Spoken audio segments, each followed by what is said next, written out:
50,000 বছরের রাস্তা হবে, যার যার কবর থেকে হাসরের মাঠ। ফুলচেরাতের পুল হবে 30,000 বছরের রাস্তা। আমার উম্মত গুলো কিভাবে রে পায়ে হেঁটে তারা অতিক্রম করবে?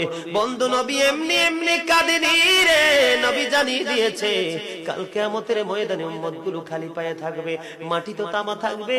ও বন্ধু, তাদের শরীরে কোনো পোশাক থাকবে না, উলঙ্গ অবস্থায় থাকবে। এমন মা আয়েশা প্রশ্ন করলো, গো প্রাণের নবী, জানতে মনে চায় নবী গো, এই যে আপনার উম্মত গুলো উলঙ্গ অবস্থায় খালি পায়ে সবাই থাকবে গো নবী, তারা কি নারী পুরুষ একসাথে? কয় হ্যাঁ, নারী পুরুষ একসাথে। তারা কি কেউ কারো দিকে নজর দিবে না?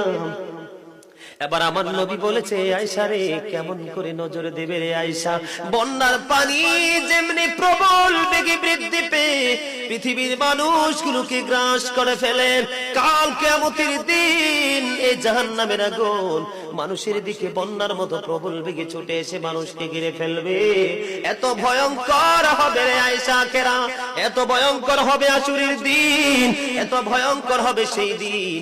আর সেদিন এত বিপজ্জনক হবে, একটা পুরুষ আর একটা নারীর দিকে তাকাইবার মতো সুযোগ থাকবে না।